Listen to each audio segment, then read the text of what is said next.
Oh dear, looks like this place has fallen on hard times. It's the only place I know in Cabot Cove that sells Dominican cigars. Let's ask around and see if anyone remembers Peter spending any time here.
There's someone smoking one of the Dominican cigars we found at the crime scene.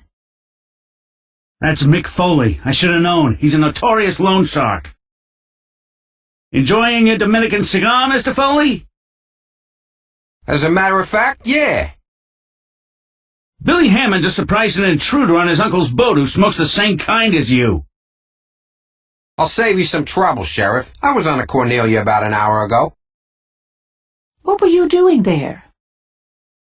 Looking for something to collect on the loan I made to Peter a few months ago. And since Peter wasn't very good at keeping up with the payments alive, he sure ain't gonna keep up with them dead. Defaulting on a big loan might be considered a motive for murder. Not for me. Peter was worth more to me alive, as long as he didn't retire. Was he ready for retirement? Nah, but his nephew Billy couldn't wait to get his hands on the Cornelia. He was always trying to convince Peter to retire instead of taking out loans to keep the business going. Do you know why Peter fell behind on his payments? He said the lobsters weren't biting, but I heard through the grapevine he had an ex-wife down in Florida that kept up in the alimony. I see. So where were you last night? Right here, working out the details of a loan with a customer. Andy Winters, apparently, going by this contract I found. What do you think of the deal you offered him? Sorry, I gotta protect my client's confidentiality. Now, if you'll excuse me. So it would seem that Andy was telling the truth about his whereabouts last night. I'm curious what he was planning to use the money for. Let's go talk with him on his boat first thing in the morning.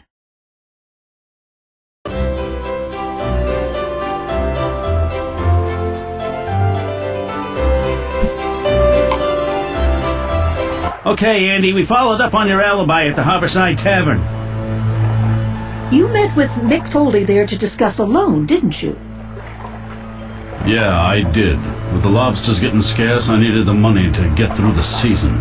Fortunately, I should be able to pay the loan back before long.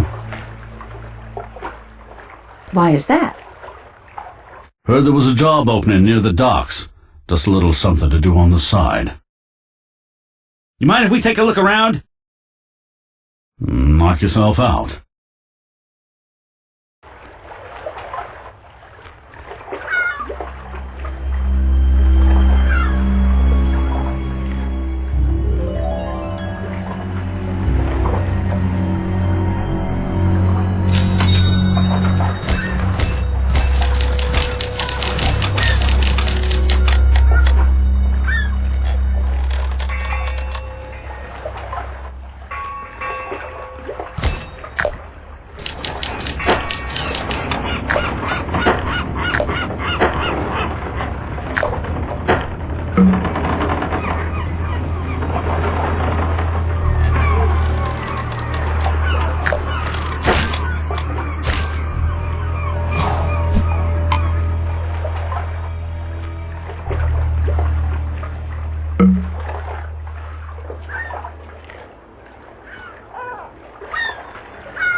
Greg Young sure didn't waste any time finding someone to replace Peter. I agree. I wonder why he was in such a hurry. Maybe we should go over to the lab and ask him ourselves.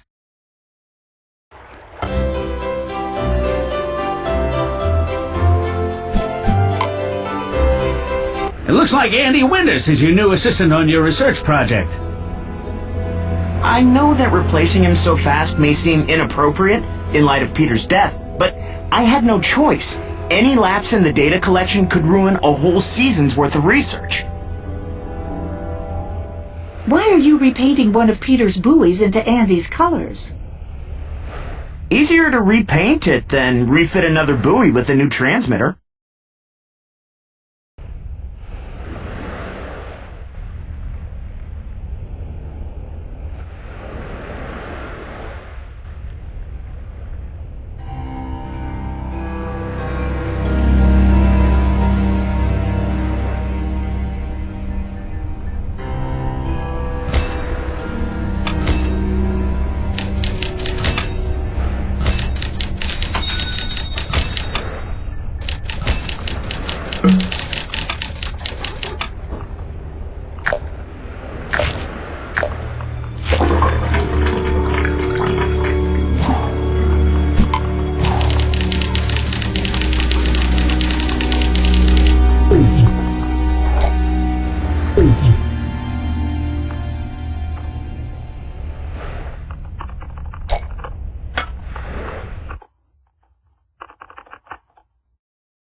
You got an explanation for the blood on these shards of glass, Mr. Young?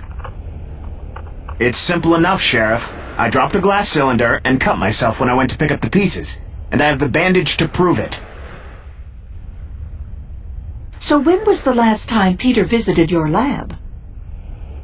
It had been a while. I usually went by his boat to pick up his data. Hope you don't mind, but I need to get back to crunching numbers.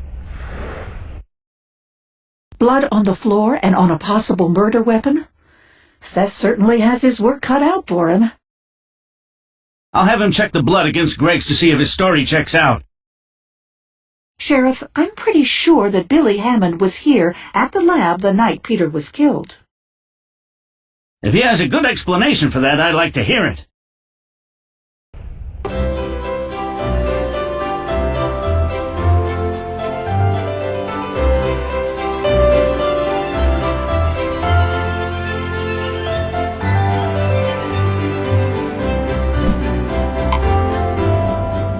Sheriff, Mrs. Fletcher, what can I do for you? can tell us what you were doing at the Marine Research Lab the night your uncle was killed. What? I was never there. I'm afraid you were, Billy. We found the toothpicks you're always chewing in a wastebasket there. Okay, maybe I did go there. I knew Peter was heading that way and I needed to talk to him. About what? About getting a better percentage. Lately his catches had been better than average, and I figured I was entitled to more. But when I finally got up the courage to ask him for a raise, he fired me on the spot. And what about his promise to leave you the boat? He said I'd never inherit the Cornelia. So you killed him, right? No, I mean I lost it and knocked his lights out, but I sure didn't kill him. What happened after that? Nothing, I just left him there. I have no idea how he ended up back on the Cornelia. Sheriff, if what Billy says is true, then someone else stabbed Peter and killed him. Maybe so, but his motive is hard to ignore. Billy, do you have any idea what sort of numbers Peter was recording for his lobster catches? Low for most of the season.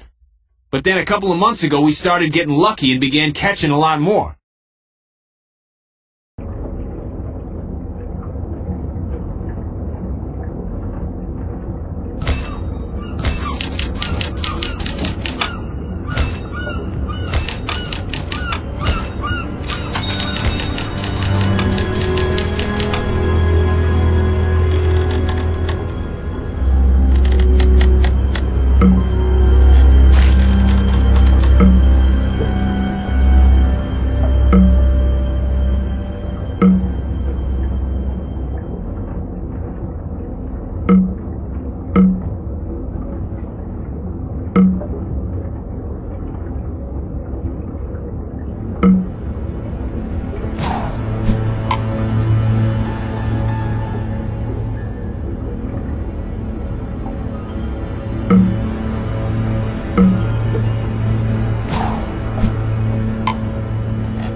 Why would someone fill a trap with lobsters that have already been caught?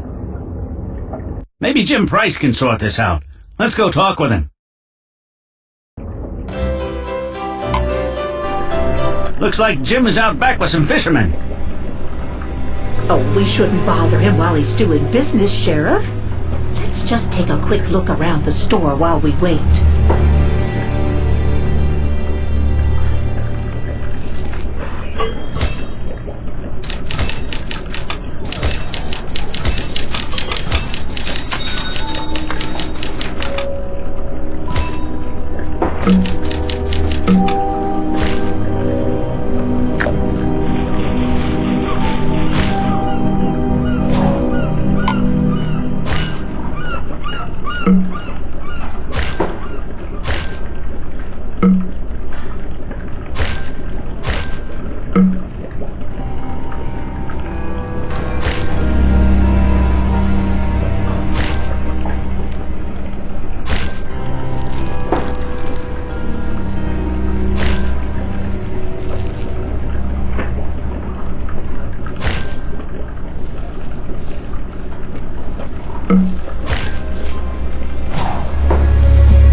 What are you doing here? We're closed. We were hoping you could clear something up for us. How's the lobster season been so far this year? Good. Best season we've had in years. But Jim, if the catch has been so good, why are your tanks nearly empty now? And why did you have so few lobsters yesterday morning that you sent me to Peter instead? Well, Speaking of Peter's catch, you got an explanation for how a lobster can get into a trap already banded with one of your bands?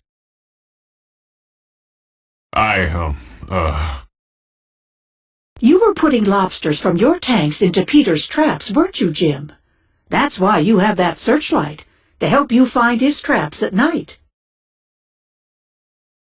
Okay, yeah, I was. It was costing me plenty, too, since I had to buy them back from him once he hauled them in. Why go through all that trouble? Because my business depended on it. Look, if the Marine Research Lab confirms that there are low numbers of lobsters being caught, the government's going to start imposing limits on how many lobsters the guys can bring in. And that, in turn, would limit how many you have available for sale. So you stacked the deck. Well, that's one way to put it, yeah. I went out after dark, hauled Peter's traps, and stocked them with extra lobsters so that the numbers he reported to the lab looked good. Let me guess, Peter caught you tinkering with his